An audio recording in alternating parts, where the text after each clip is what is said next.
আমরা বিগত দিনে আমাদের স্কুলে একটা বাচ্চাকে যখন স্কুলে পাঠাতাম তখন কিন্তু খাওয়ার ব্যবস্থা ছিল না।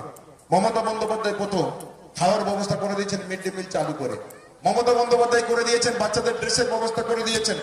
মমতা বন্দ্যোপাধ্যায় সবুজ সাথী সাইকেল দিয়েছে যাতে আমার কন্যা সন্তানরা ঠিক মতো স্কুলে যেতে পারে। মমতা বন্দ্যোপাধ্যায় করে দিয়েছিলেন কন্যাশ্রী প্রকল্প। মমতা বন্দ্যোপাধ্যায় করে দিয়েছেন রূপশ্রী প্রকল্প, যাতে করে বিবাহের সময় কিছুটা অন্তত কন্যাদায়গ্রস্ত পিতা কিছুটা অন্তত খরচ অন্তত লাঘু হয়। মমতা বন্দ্যোপাধ্যায় করে দিয়েছেন বিনা পয়সায় রেশন, খাদ্য সাথী প্রক্রিয়ার চাল আজকের দুয়ারে রেশনের মাধ্যমে আমরা পাই। আমরা বিগত দিনে তো অনেক সরকার দেখেছি, আমরা সিপিএম দেখেছি, কংগ্রেস দেখেছি, যুক্ত ফ্রন্ট দেখেছি।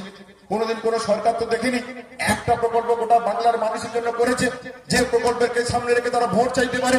অথচ মমতা বন্দ্যোপাধ্যায় দেখুন আজকের স্বাস্থ্যসাথী প্রকল্প আমরা বিগত দিনে দেখতাম যদি কারোর বাড়িতে কোনো মানুষ অসুস্থ হয়ে পড়তো, যখন নার্সিং হোম বা হসপিটালে নিয়ে যেত তখন ডাক্তারবাবু জিজ্ঞেস করতো তোমার কত